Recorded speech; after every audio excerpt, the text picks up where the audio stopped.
Hello दोस्तों, welcome to सफलता मंत्र। अब आप लोग मेरे वीडियोस को अनअकैडमी की लर्निंग ऐप पर भी देख सकते हैं। इस पर आपको मेरे सभी यूपी टीईटी सीटेट से रिलेटेड इंपॉर्टेंट वीडियोस मिल जाएंगे, कोर्सेज मिल जाएंगे। उस पर मैं आपके लिए कोर्सेज लाता रहता हूं, तो इसके लिए आपको मुझे फॉलो करना होगा और नीचे दिए लिंक से जाकर आप लोग मुझे फॉलो कर सकते हैं। थैंक यू दोस्तों, शिक्षक भर्ती परीक्षा की तैयारी के लिए मैं आपके लिए डेली वीडियोस लाता रहता हूं। इसी सीरीज में आगे बढ़ते हुए आज मैं आप सबके लिए विज्ञान का एक नया पार्ट लेकर आया हूं और ये 200 प्रश्नों की सीरीज का सेकंड पार्ट है। इसके पहले मैं फर्स्ट पार्ट ला चुका हूं और उसमें मैंने आपके 30 क्वेश्चन कंप्लीट करवा दिए थे। इस पार्ट में भी हम लोग आगे के इंपॉर्टेंट क्वेश्चंस को देखेंगे, एक एक क्वेश्चन को समझते रहेंगे और उसका आंसर देते रहेंगे। तो दोस्तों चलिए शुरू करते हैं आज की इस क्लास को। दोस्तों अगर आपने अभी तक चैनल को सब्सक्राइब ना किया हो तो जल्दी से सब्सक्राइब कर लें और अगर पिछली वीडियोस ना देखी हो तो प्लेलिस्ट में जाके सभी पिछली वीडियोस को जरूर देख लें। चलिए अब देखते हैं पहले क्वेश्चन से।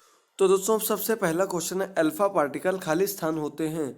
अल्फा पार्टिकल क्या होते हैं ये आपको बताना। तो दोस्तों अल्फा पार्टिकल जो होता है इसे नाभिक पार्टिकल भी कहा जाता है, यानी कि नाभिक हीलियम नाभिक में ही स्थित होता है। इसलिए इस क्वेश्चन का आपका सी नंबर ऑप्शन सही हो जाएगा, क्योंकि जो अल्फा पार्टिकल होता है ये बिल्कुल केंद्रक में यानी कि नाभिक में स्थित होता है, ये कहीं इधर उधर नहीं होता। इस वजह से इसे नाभिक का पार्टिकल भी कहा जाता है। इसका आपका सी नंबर ऑप्शन बिल्कुल सही हो जाएगा। और इसकी खोज जो की थी वो लोकेयर ने की थी 1868 में। किसने की थी? लोकेयर ने की थी 1868 में। दोनों चीजें आप लोग बिल्कुल अच्छे से याद कर लीजिएगा। अब इसके बाद बढ़ते हैं सेकंड नंबर क्वेश्चन पर। सेकंड नंबर क्वेश्चन है, प्रतिबाधा की इकाई खालिस्तान होती है। दोस्तों प्रतिबाधा जो होती है, इम्पीडेंस इसे कहा जाता है, इसकी इकाई होती है ओम। और इसके साथ ही साथ दोस्तों प्रतिबाधा होता क्या है ये भी आप लोगों को पता होना जरूरी है। तो दोस्तों किसी परिपथ में जब कोई धारा बहती तो उसे जो अवरोध पैदा करने वाले जो बाधाएं होती हैं इसे प्रतिबाधा कहा जाता है। इसका जो मात्रक होता है वो ओम होता है। ए नंबर ऑप्शन सही हो जाएगा। अब इसके बाद बढ़ते हैं थर्ड नंबर क्वेश्चन पर। आयोडीन की कमी के कारण कौन सा रोग हो जाता है? तो दोस्तों आयोडीन की कमी के कारण गंडमाला रोग हो जाता है। इसे दोस्तों घेंगा रोग भी कहा जाता है, जिसमें गले में सूजन ऐसी आ जाती है, इसे घेंगा रोग कहा जाता है, जो कि आयोडीन की कमी से होने वाला रोग है। और दोस्तों रिकेट्स रोग जो होता है ये विटामिन डी की कमी से हो जाता है, ये सूखा रोग भी कहलाता है। इसके साथ ही साथ स्कर्वी रोग विटामिन सी की कमी से होता है और इसका जो स्कार्विक अम्ल जो होता है वो विटामिन सी का सूत्र होता है। इसी से आप लोग जान सकते हैं स्कर्वी और स्कार्विक दोनों एक दूसरे से नाम मिलते हुए हैं, तो ये स्कर्वी विटामिन सी से होता है। और विकास का रुक जाना, विकास रुक जाता है, ये दोस्तों विटामिन और प्रोटीन इन सब की कमी के कारण होता है। और ये आयोडीन की कमी से गंडमाला रोग होता है। ये चीज़ आप लोग समझ लीजिए आप लोग। अब इसके बाद बढ़ते हैं अगले क्वेश्चन पर। जब एक कैटल फिश को एक मोलस्क के रूप में वर्णित किया जाता है तब यह वर्गीकरण के किस स्तर पर स्थित होता है? तो दोस्तों इसका डी नंबर ऑप्शन सही हो जाएगा। तब वो संघ के रूप में होता है। इसका आपका डी नंबर ऑप्शन सही हो जाएगा। क्या हो जाएगा? यहाँ संघ के स्तर पर स्थित होता है। देखिए दोस्तों वर्गीकरण की कुल 6 इकाइयां बताई थी और किसने बताई थी? ये कैरोलस लीनियस ने बताई, जो कि आधुनिक वर्गीकी के पिता माने जाते हैं। इसके अंतर्गत इन्होंने जाति, वंश, कुल, गण, वर्ग और संघ, ये 6 इकाइयां इसकी बताई थी।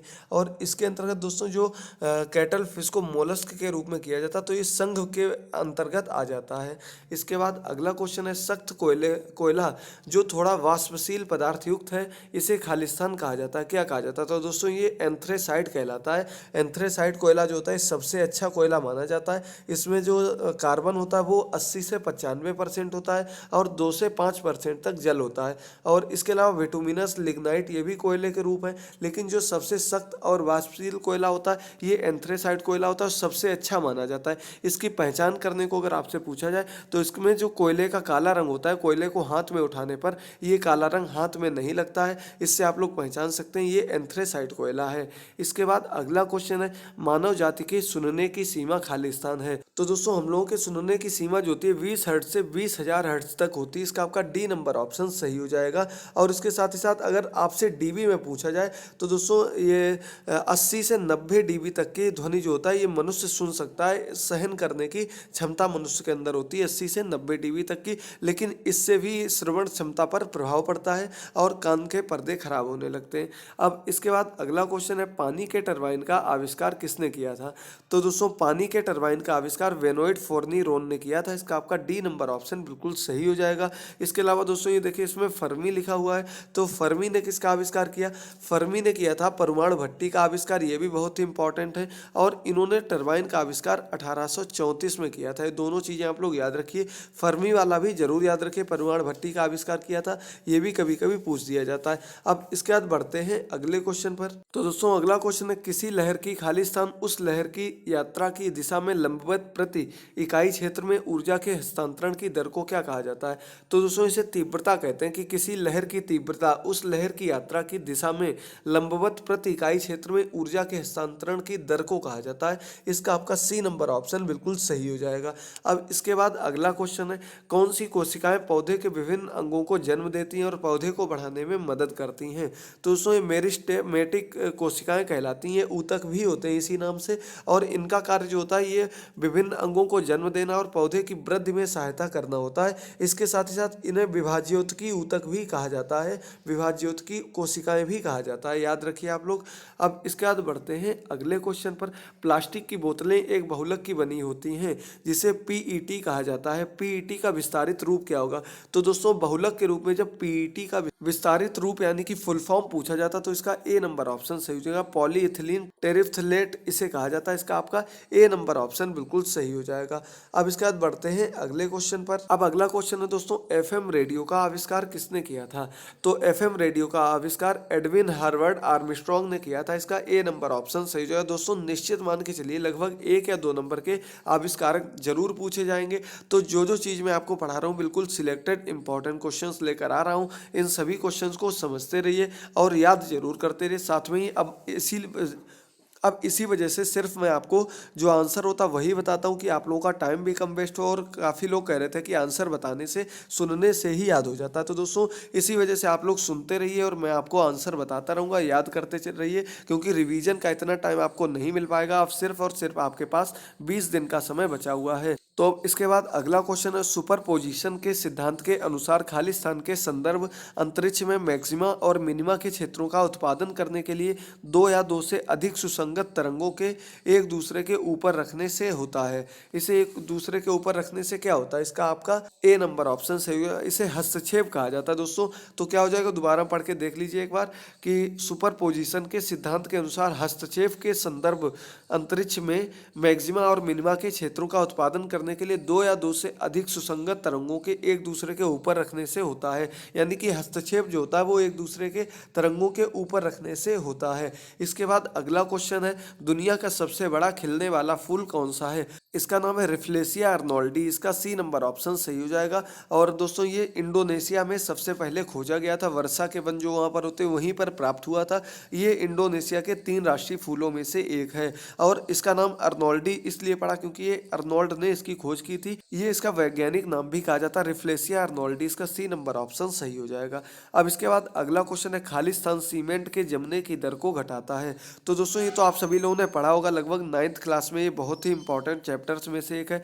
जिप्सम जो होता है ये सीमेंट के जमने की दर को घटाता है, इसका सी नंबर ऑप्शन बिल्कुल सही हो जाएगा। अब आगे बढ़ते हैं, जो जीव प्रकाश का उपयोग कर भोजन तैयार करते हैं उन्हें खाली स्थान के रूप में जाना जाता है। तो दोस्तों ये तो मैं आपको पहले ही पढ़ा चुका हूँ, जो जीव स्वयं अपना भोजन तैयार करें, प्रकाश के उपयोग से अपना भोजन तैयार करते हैं तो कौन है? पौधे होते हैं। तो ये कैसे होते हैं? स्वपोषी होते हैं। तो आपका आंसर हो जाएगा स्वपोषी। जो जीव प्रकाश का उपयोग करके भोजन तैयार करते हैं उन्हें स्वपोषी कहा जाता है, इसका आपका ए नंबर ऑप्शन बिल्कुल सही हो जाएगा, याद कर लीजिए आप लोग। और जो दूसरों पर डिपेंड रहते हैं यानी कि जो पौधों पर डिपेंड रहते हैं उन्हें परपोषी कहा जाता है। इसका सर्वाहारी जो होते हैं, ये जो मांसाहारी शाकाहारी यानी कि सब कुछ खाने वाले को सर्वाहारी कहा जाता है। ये चीज़ भी आप लोग याद कर लीजिए। अब इसके बाद बढ़ते हैं अगले क्वेश्चन पर। तो दोस्तों अब अगला क्वेश्चन है, मृदा के अध्ययन का उल्लेख करने के लिए प्रयुक्त शब्द क्या है? तो मृदा के अध्ययन से संबंधित जो सबसे ज़्यादा प्रयोग किया जाने वाला शब्द होता है वो भूमि विज्ञान कहलाता है, इसका आपका ए नंबर ऑप्शन सही हो जाएगा। दोस्तों कुछ लोग सोच रहे होंगे भूगर्भ शास्त्र भी कहलाता है, लेकिन दोस्तों भूगर्भ शास्त्र के अंतर्गत पृथ्वी के अंतर्गत जो क्रियाएं होती हैं, जो क्रियाकलाप होता है, इसका अध्ययन किया जाता है। केवल मृदा के अध्ययन के लिए भूमि विज्ञान या मृदा विज्ञान का नाम लिया जाता है। इसके बाद अगला क्वेश्चन है, गीले कचरे को खाद में परिवर्तित करने की प्रक्रिया को क्या कहा जाता है? दोस्तों ये कंपोस्टिंग कहलाती है। इसी से तैयार की गई खाद को कंपोस्ट खाद कहा जाता है, जो कि जैविक खाद भी होती है। और ये जैविक खाद जो होती है दोस्तों, ये गीले कचरे या जैविक पदार्थों से उत्पन्न की जाती है, तो ये बिल्कुल भी नुकसानदायक नहीं होती है और ये खेतों की उर्वरा शक्ति को बहुत ही अच्छी तरह से बढ़ाती है। इसका सी नंबर ऑप्शन सही हो जाएगा। अब अगला क्वेश्चन है, कवक विज्ञान क्या है? तो दोस्तों ये बहुत ही कंफ्यूजिंग और इम्पॉर्टेंट क्वेश्चन है। कवक विज्ञान जो होता है कुकुरमुत्ता का अध्ययन कहलाता है। कुकुरमुत्ता कवक के अंतर्गत आता है, फंगस के अंतर्गत आता है, तो कवक विज्ञान के अंतर्गत इसी का अध्ययन किया जाता है। बी नंबर ऑप्शन बिल्कुल सही हो जाएगा। इससे संबंधित अभी आगे मैं आपको एक दो क्वेश्चन और पढ़ाऊंगा। तो इसके बाद अगला क्वेश्चन है, किसने लाइक क्योर्स लाइक होम्योपैथिक सिद्धांत प्रस्तुत किया? तो दोस्तों ये सैमुअल हनवेनन ने किया था। इसका बी नंबर ऑप्शन सही हो जाएगा। किसने? अगर केवल सैमुअल लिखा मिल जाए, क्योंकि कहीं कहीं सैमुअल लिखा हुआ है, तो लाइक क्योर्स लाइक होम्योपैथिक सिद्धांत का प्रतिपादक सैमुअल ने किया था। बी नंबर ऑप्शन सही हो जाएगा। इसके साथ ही साथ दोस्तों होम्योपैथिक के जनक जो माने जाते हैं वो हाइनमैन माने जाते हैं। दोनों चीजें आप लोग याद कर लीजिए। हाइनमैन कौन है? इन्हें होम्योपैथिक का जनक यानी कि पिता माना जाता है, और इस सिद्धांत के प्रतिपादक सैमुअल हाइनमैन है। अब इसके बाद अगला क्वेश्चन है, ये क्वेश्चन भी दोस्तों मैं आपको कई बार करवा चुका हूँ। पेनिसिलिन की खोज का श्रेय किसे दिया जाता है? तो ये अलेक्जेंडर फ्लेमिंग को दिया जाता है। इन्होंने पेनिसिलिन की खोज 1928 में की थी। मैंने सन बताने के लिए सिर्फ आपको ये दोबारा पढ़ाया। 1928 में अलेक्जेंडर फ्लेमिंग ने पेनिसिलिन की खोज की थी। अब दोस्तों आप लोगों को बताना है पेनिसिलिन किस लिए यूज किया जाता है और पेनिसिलिन होता क्या है। इसका आंसर कमेंट बॉक्स में अधिक से अधिक संख्या में जरूर दे दें, ताकि सभी लोगों को पता लग जाए। मैं आगे आने वाली क्लासेस में जरूर बताऊंगा कि क्या होता है। अब इसके बाद अगला क्वेश्चन है, विज्ञान की एक शाखा जो जीवन या पृथ्वी से परे मौजूद जीवन की संभावनाओं से संबंधित है, उसे क्या कहा जाता है? तो दोस्तों इसे ऑक्सोबायोलॉजी कहा जाता है। इसका आपका बी नंबर ऑप्शन बिल्कुल सही हो जाएगा। यानी कि जो जीवन और पृथ्वी से परे जो बाह्य अंतरिक्ष है, बाहर का जो ब्रह्मांड है, उसका जो अध्ययन होता है वो ऑक्सोबायोलॉजी कहलाता है। इसका बी नंबर ऑप्शन सही हो जाएगा। इसके बाद दोस्तों एंटोमोलॉजी जो होता है ये क्या होता है? तो दोस्तों ये कीट विज्ञान कहलाता है। कीट विज्ञान को एंटोमोलॉजी कहा जाता है, यानी कि कीटों का अध्ययन जिसके अंतर्गत किया जाता है। और ये देखिए माइकोलॉजी आ गया, ऊपर मैंने भी आपको कवक विज्ञान कहा पढ़ाया था, इसी को कहा जाता। तो यानी कि ये कुकुरमुत्ता के अध्ययन को माइकोलॉजी कहा जाता है। इसीलिए मैंने आपको उस टाइम नहीं बताया था कि आगे आपको दोनों चीज़ें एक साथ याद हो जाएंगी और दोबारा से आपका रिवीजन भी हो जाएगा। तो याद कर लीजिए, माइकोलॉजी जो है ये कवक विज्ञान है, एंटोमोलॉजी कीट विज्ञान है, और ऑक्सो ऑक्सो और इसका देखिए ऑक्सोबायोलॉजी फिर से आ गया। तो ये वाह्य अंतरिक्ष के जीवन से संबंधित है। किससे संबंधित है? वाह्य अंतरिक्ष है, इसे ऑक्सोबायोलॉजी कहा जाता है। अब अगले क्वेश्चन पर बढ़ते हैं। इसके दोस्तों साथ ही साथ बताना चाहूँगा कि कल मैं आप सबके लिए एक क्लास ही ला पाया था, थोड़ी प्रॉब्लम की वजह से आगे की वीडियो नहीं ला पाया था, लेकिन कोशिश करते रहेंगे दोस्तों कि डेली आपके लिए 2 वीडियोज़ लाते रहें, ताकि आप लोगों का भी बिल्कुल भी नुकसान ना हो। अब जो आपके इंपॉर्टेंट टॉपिक दिए हैं सिलेबस में, उनको मैं एक क्लास में अलग से समझाता रहूँगा, एक टॉपिक वाइज। यदि आप लोगों को चाहिए तो कमेंट बॉक्स में बताइएगा, और एक क्लास में हम लोग प्रैक्टिस सेट डिस्कस करते रहेंगे। अब अगला क्वेश्चन है, भोजन नली की दीवारों के संकुचन और प्रसारण को खाली स्थान गति कहा जाता है। तो दोस्तों इसे क्रमाकुंचन कहा जाता है। क्रम प्लस आकुंचन इसका जो वो होता है, क्रम प्लस आकुंचन यानी कि क्रम से जो क्रिया चलती है, संकुचन और प्रसारण। ये खाना पचने की क्रिया भी इसे कहा जाता है। इसमें खाना पचता है तो ये क्रमाकुंचन कहलाती है। इसका आपका ए नंबर ऑप्शन बिल्कुल सही हो जाएगा। अब बढ़ते हैं अगले क्वेश्चन पर, निम्न उत्पादों में से कौन सा पादप उत्पाद नहीं है? तो दोस्तों शहद जो होता है ये पादप उत्पाद के अंतर्गत नहीं आता है। बाकी टीक, जूट और रबड़ ये तीनों पादप उत्पाद होते हैं, और शहद पादप उत्पाद नहीं होता। इसका आपका ए नंबर ऑप्शन सही हो जाएगा। अब आगे बढ़ते हैं अगले क्वेश्चन पर, निम्नलिखित में से कौन सा अंग मनुष्य के उत्सर्जन तंत्र का अंश नहीं है? तो दोस्तों उत्सर्जन तंत्र क्या होता है? जहां से शरीर के अवशिष्ट पदार्थ बाहर निकलते हैं वही तो उत्सर्जन तंत्र कहलाता है। तो देखिए दोस्तों गुर्दे जो होते हैं, यानी किडनी भी है, मूत्रवाहिनी भी है, मूत्र मार्ग भी है, लेकिन गर्भाशय जो होता है ये उत्सर्जन तंत्र के अंतर्गत नहीं आता। इसका आपका सी नंबर ऑप्शन सही हो जाएगा। अगला क्वेश्चन है, यूरिया का निर्माण कहाँ होता है? तो दोस्तों मानव शरीर में यूरिया का निर्माण जो होता है ये यकृत में होता है, यानी कि लिवर में होता है। इसका आपका बी नंबर ऑप्शन बिल्कुल सही हो जाएगा। बहुत ही इंपॉर्टेंट क्वेश्चंस में से एक है, अच्छे से तैयार करते रहिए। कहाँ होता है? यकृत में होता है। इसके बाद अगला क्वेश्चन है, इसके पहले दोस्तों बताना चाहूंगा कि अब आपके 2 अंतिम क्वेश्चन रह गए, बताइएगा कि कैसे क्वेश्चन थे, आपको क्लास कैसी लगी। शाम को आपको संस्कृत के इंपॉर्टेंट क्वेश्चंस मिलेंगे, उन्हें भी देखते रहिए और मैथ के भी इंपॉर्टेंट क्वेश्चंस जल्द ही आपके लिए लेकर आएंगे। इन सभी वीडियोस को अच्छे से देखकर दोस्तों शेयर जरूर कर दिया करें सभी दोस्तों के साथ, और अगर कोई सजेशन देना हो, कोई डाउट हो तो वो भी कमेंट बॉक्स में बताइएगा। अब अगला क्वेश्चन है, खाली स्थान का प्राथमिक कार्य मूत्र उत्पादन द्वारा रक्त प्रवाह से हानि का उन्मूलन करना है। तो दोस्तों ये किसका कार्य है कि जो अपशिष्ट पदार्थों को अलग हटाकर जो शुद्ध रक्त को बहने में मदद करता है, ये गुर्दे का कार्य होता है, यानी कि किडनी का प्रमुख कार्य जो होता है वो यही कहलाता है। प्राथमिक कार्य किडनी का क्या होता है ये देख लीजिए आप लोग, यही प्राथमिक कार्य होता है। अब दोस्तों आज का अंतिम क्वेश्चन है, इसके पहले बताना चाहूंगा दोस्तों कि अन्य सभी वीडियोस को देखने के लिए लिंक डिस्क्रिप्शन में दिए गए। इसके अलावा एक अलग से पूरी शिक्षक भर्ती परीक्षा 2019 नाम से प्लेलिस्ट बनी हुई, वहां से आप लोग मेरी सभी लेटेस्ट वीडियोस देख सकते हैं, जो कि लगभग 40 वीडियोस में आप सबके लिए ला चुका हूं। अब दोस्तों आज का अंतिम क्वेश्चन नेफ्रोलॉजी के साथ जुड़ा हुआ है, किससे संबंधित है नेफ्रोलॉजी? तो दोस्तों ये गुर्दे से संबंधित होता है, याद कर लीजिए आप लोग। दोस्तों आज के आपके सभी साइंस के इंपॉर्टेंट क्वेश्चंस कंप्लीट हो गए। इन सभी क्वेश्चंस को अच्छे से देखते रहिए, याद करते रहिए। तो दोस्तों आज के इस पार्ट में इतना ही। वीडियो अगर पसंद आए तो इसे लाइक कर दें, अपने सभी दोस्तों के साथ वीडियो को अधिक से अधिक संख्या में शेयर कर दें। थैंक यू दोस्तों।